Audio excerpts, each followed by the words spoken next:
தமிழகத்தின் பல்வேறு மாவட்டங்களில் பரவலாக மழை பெய்திருக்கிறது. காரைக்குடி அருகே மின்னல் தாக்கியதில் 3 பேர் காயமடைந்தனர்.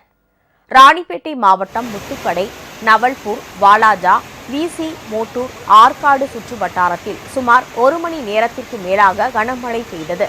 சில இடங்களில் சூறைக்காற்றுடன் பலத்த மழை கொட்டியதால் குளிர்ச்சியான சூழல் நிலவியது. இதேபோல் வேலூர், திருப்பத்தூர் மற்றும் திருவண்ணாமலை மாவட்டங்களிலும் ஒரு சில இடங்களில் மிதமான அளவுக்கு மழை பெய்திருக்கிறது. சேலம் மாநகரிலும் சுற்றுவட்டார பகுதிகளிலும் மழை பெய்தது. கனமழையின் காரணமாக சாலைகளில் மழைநீர் பெருக்கெடுத்து ஓடியது. தொடர்ந்து இடைவிடாது பெய்த கனமழையின் காரணமாக நகர் முழுவதும் குளிர்ந்த காற்று வீசி வருகிறது. இதனால் பொதுமக்கள் மகிழ்ச்சி அடைந்துள்ளனர்.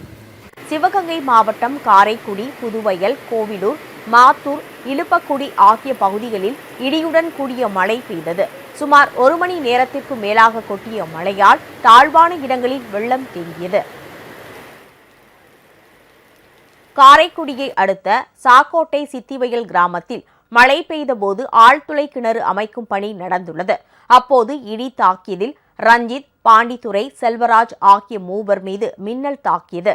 இதில் படுகாயமடைந்த ரஞ்சித் காரைக்குடி அரசு மருத்துவமனையில் தீவிர சிகிச்சை பிரிவில் அனுமதிக்கப்பட்டுள்ளார்.